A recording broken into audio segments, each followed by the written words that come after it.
Wealth is not what you think it is. Most people see money as freedom, power, or security. But to Leonardo da Vinci, the ultimate Renaissance strategist, wealth was something far more sophisticated. It was leverage made invisible, architecture built in silence, a system that works whether you're present or not. Leonardo da Vinci understood what modern billionaires have rediscovered. True wealth isn't about having money. It's about controlling the flow of value while remaining completely undetected. He warned that those who display their riches become targets, while those who build quietly become untouchable. Today, I'm going to show you Da Vinci's approach to wealth building. Not the flashy tactics you see on social media, but the invisible strategies that create lasting financial power. These are the methods that separate those who get rich from those who stay rich. Let's start with Da Vinci's first principle of wealth. Money is never the goal. It's always the tool. You've seen this pattern everywhere. Someone makes their first big earning. Suddenly they're buying cars, watches, designer, everything. They think money has made them powerful, but watch what happens next. The spending accelerates, the lifestyle inflates, and soon they're trapped in a cycle of earning just to maintain an image. Leonardo da Vinci saw this differently. To him, money was like paint on his palette. Valuable, yes, but only when applied with purpose and precision. The moment you start worshipping the tool instead of mastering the craft, you've lost control. The Da Vinci approach is this: build character first. Let money amplify what's already there. Don't chase wealth to feel important. Chase competence, strategy, and influence. Let money become the natural result of your value, not the source of your identity. Because here's what most people don't realize. Money doesn't create power, it reveals who already had it. The weak become flashy and insecure. The strong become even more focused and deliberate. Which one are you becoming? This brings us to the second Da Vinci principle. True wealth whispers, never shouts.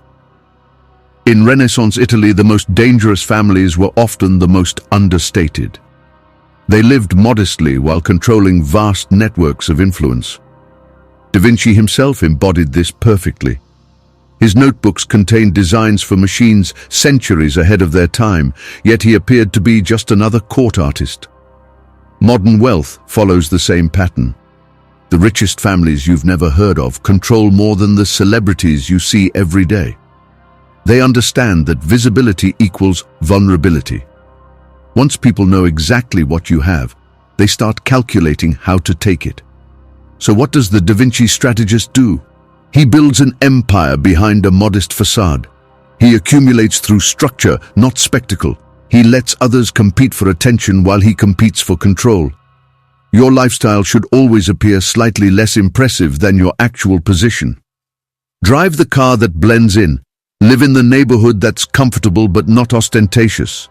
Let people underestimate your resources while you systematically expand them. The goal isn't to look poor, it's to look unremarkable. Because the moment you become the obvious target, you've already lost the strategic advantage that Da Vinci prized above all else. This leads directly to the third principle: never depend on systems you don't control. Da Vinci lived through the collapse of multiple city-states. He watched patrons lose power overnight and artists starve in the streets. This taught him a crucial lesson. Independence requires ownership, not just income. Ask yourself these questions.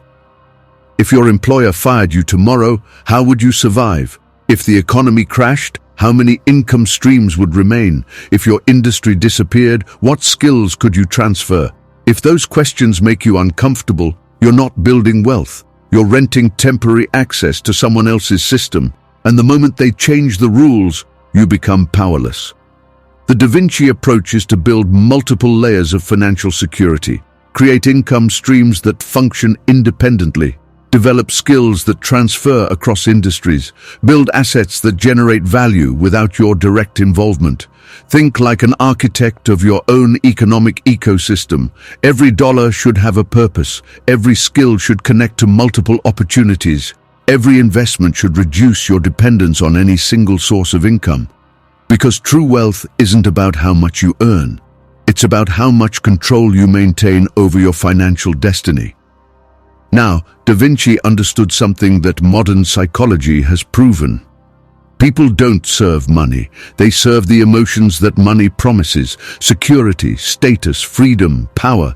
But emotions can be manufactured and manipulated, and that's where the fourth principle becomes crucial.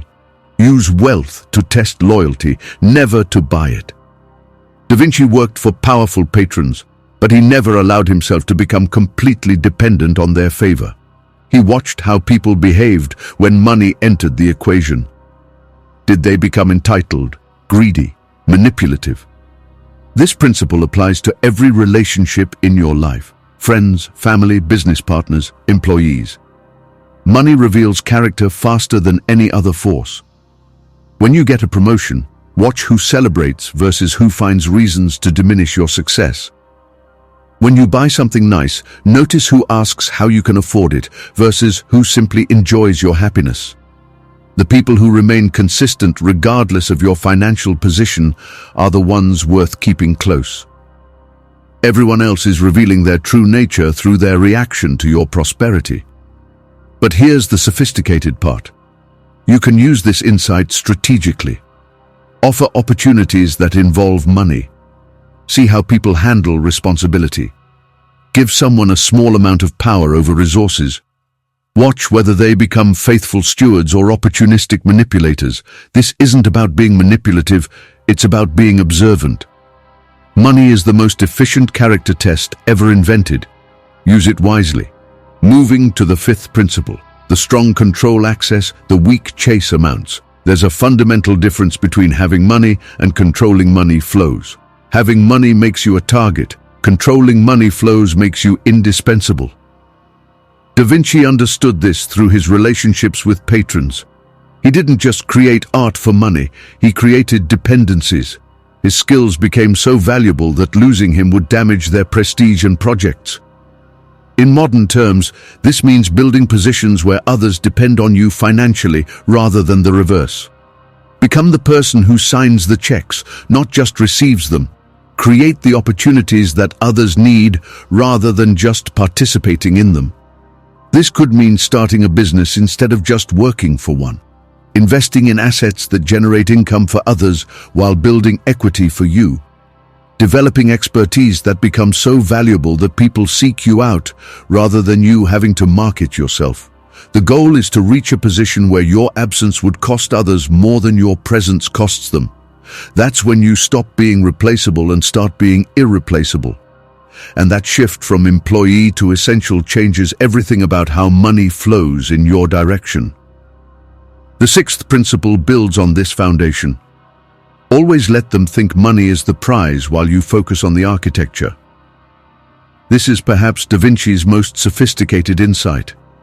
While others chase the immediate reward, you build the system that creates rewards. Let them compete for the promotion. You focus on developing the skills that make promotions inevitable. Let them fight over percentages. You work on owning the process that determines percentages. Let them celebrate the contract. You build the relationships that generate contracts. This requires patience and long-term thinking. It means saying no to immediate gratification in favor of compound advantages. It means building quietly while others perform loudly. But the payoff is exponential. Because once you control the architecture, you don't have to compete for the outcomes. The outcomes flow to you automatically. This connects to the seventh principle. Use money to create comfort, then control the fear of losing it. Da Vinci observed human nature with scientific precision. He understood that people don't work hard for money itself. They work hard to avoid the discomfort of losing the lifestyle that money provides. Once someone becomes accustomed to a certain standard of living, they become emotionally attached to maintaining it. Their identity fuses with what their income allows them to access. You can use this insight in two ways. First, be aware of it in yourself. Don't let your lifestyle inflate so quickly that you become trapped by your own comfort. Maintain the ability to scale down if necessary without feeling like you've lost your identity. Second, Understand how this principle affects others. When you provide opportunities that improve someone's lifestyle, you're not just giving them money, you're creating an emotional investment in maintaining that relationship. This isn't about exploitation, it's about understanding motivation. People protect what they're afraid of losing. When you become the source of someone's security, you gain influence that goes far beyond the immediate transaction. Now we move to the 8th principle, and this one separates the wealthy from the truly powerful. The rich get measured, not respected. Da Vinci watched nobles lose everything because they confused symbols with substance. They thought displaying wealth would command respect, but it only invited calculation. When you walk into a room flaunting your success, you're not impressing anyone. You're inviting them to measure your weaknesses, study your vulnerabilities, and plan their approach to your resources. Real power comes from being underestimated while over-delivering. It comes from controlling more than people suspect, rather than displaying everything you control. The Da Vinci approach is to demonstrate competence, not cash. Show precision, not purchases. Build reputation through results, not through luxury. People respect what they can't easily replace. If your value comes from your bank account, you're only as secure as that number. If your value comes from your capabilities, you're secure as long as you can think and create. This leads to the 9th principle, which might be the most psychologically powerful of all. Become unshakable without it. This is where everything changes. Most people fear losing money because losing money would mean losing their identity. But the Da Vinci strategist masters a different state entirely. He builds wealth, he uses wealth, he multiplies wealth. But he never becomes dependent on wealth for his sense of self-worth or security. Because the most powerful message you can send in any negotiation, any relationship, any business dealing is this: I can walk away and you cannot. That single fact rewrites every interaction. It makes people chase you instead of you chasing them, not because you're richer, but because you're free. You don't need the deal, you don't need the validation, you don't need to prove anything to anyone. And paradoxically, that freedom makes you more attractive to opportunities, not less. People want to be around those who don't need them. It suggests that the relationship is based on choice rather than desperation. This is how money should work in your life, not as a master that controls your decisions, but as a tool that expands your options. The moment you can say no to anything without fear, you've achieved true financial freedom regardless of the number in your bank account. The 10th principle governs the ultimate level of financial sophistication. Those who control the flow control the frame. Da Vinci never trusted appearances. He knew power doesn't belong to the person who holds the treasure. It belongs to the person who decides where treasure flows. You can be rich and powerless, you can be wealthy and replaceable, but if you control how value moves through a system, everyone else's attention bends around your decisions. This is the power of positioning. You don't need to be the richest person in the room. You need to be the person who determines budgets, assigns opportunities, or directs resources. When you control distribution rather than just accumulation, you never need to threaten or manipulate. Your silence becomes pressure. Your attention becomes rewarded. Your approval becomes currency. This is why the most powerful people often seem calm and understated. They don't need to fight for anything because they control the systems that others fight within. Building this kind of position takes time and strategic thinking. But once you achieve it, money stops being something you chase and becomes something you direct. The 11th principle addresses the deepest level of strategic thinking. Never teach the complete system, let others benefit from the results, but never understand the full process. Because once someone can replicate your approach completely, they no longer need your guidance. Instead, you provide value without revealing structure. You share insights without exposing methodology. You help people succeed without making them independent of your expertise. This isn't about withholding information maliciously. It's about maintaining the advantage that allows you to continue providing value. If you give away everything you know immediately, you lose the ability to help people over time. The most successful mentors, consultants, and advisors understand this principle. They create dependency through excellence, not through secrets. People keep coming back because the results consistently exceed their ability to achieve those results alone. This transforms you from a source of money into a source of meaning, and once people see you as essential to their success, they'll protect that relationship regardless of other opportunities. The 12th principle reveals how true influence compounds over time. When you give, attach invisible strings. Da Vinci understood generosity differently than most people. Where others saw giving as kindness, he saw it as strategic positioning. He didn't give to be liked, he gave to create beneficial obligations, because people feel forever bound by unexpected help, especially when that help comes at crucial moments.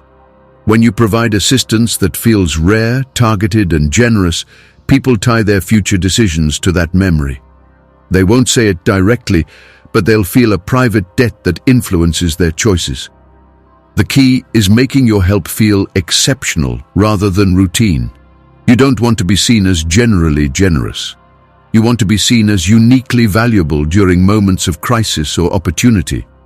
This creates relationships where people naturally consider your interests when making decisions, not because you've demanded it, but because they've internalized the value of staying connected to someone who might help them again.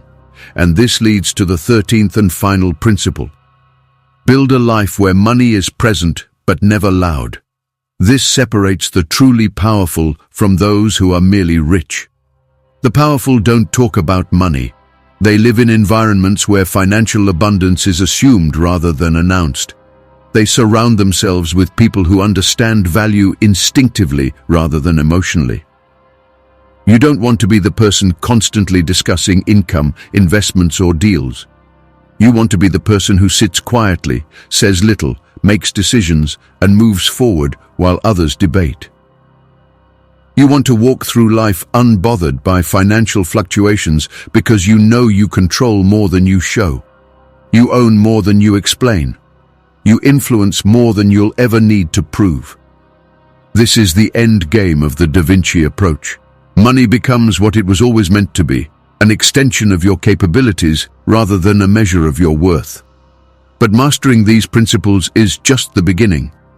Real wealth requires structure, and structure requires systems that work even when you're not watching them. This channel is not built on hype or shortcuts. It exists to study principles, decisions, and clarity. I don't lead with tools, and I don't sell urgency. Understanding always comes first. But when wealth moves from theory to reality, structure becomes necessary. Without it, even good decisions decay over time. There is a simple system I use personally to keep my finances clear, deliberate, and under control. No subscriptions, no noise, no dependence. A single, intentional setup designed for ownership, not convenience. It's available for those who value clarity and autonomy. The link is below. Clarity always comes first. As you implement these Da Vinci principles, remember that building real wealth is like creating a masterpiece. It requires patience, precision, and the wisdom to work when others won't and wait when others can't. The modern world rewards speed and spectacle, but lasting wealth rewards depth and discipline. Every great fortune in history was built by someone who understood this difference. You're not building a get-rich-quick scheme. You're architecting financial independence that compounds over decades. You're creating systems that generate value whether you're actively working or not. And most importantly, you're developing the mindset that sees money as a tool for creating possibilities rather than a goal that creates pressure. The people around you might not understand this approach at first. They might wonder why you're not more excited about each small win, or why you don't celebrate every promotion with immediate upgrades. But over time, they'll notice something different about you. A calmness that comes from knowing you have options. A confidence that comes from controlling your own destiny. A freedom that comes from building wealth the way Da Vinci built his inventions, with patience, precision, and long-term vision. This transformation doesn't happen overnight. It requires consistent application of principles that most people ignore because they're not immediately exciting. but if you can master the art of invisible wealth building, you'll join a small group of people who understand that the best riches are the ones no one can see, measure, or take away. Remember, Da Vinci's greatest inventions remained hidden in his notebooks for centuries. But when they were finally discovered, they revolutionized the world.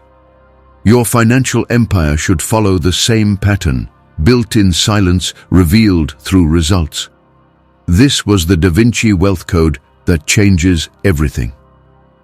We explored why display destroys wealth, how structure creates freedom, and why invisibility has always been the secret weapon of financial masters. This is just the beginning. The next video is coming very soon, and we'll go even deeper into how these principles apply in today's digital economy. Thank you for being here, thank you for watching, and I'll see you in the next video.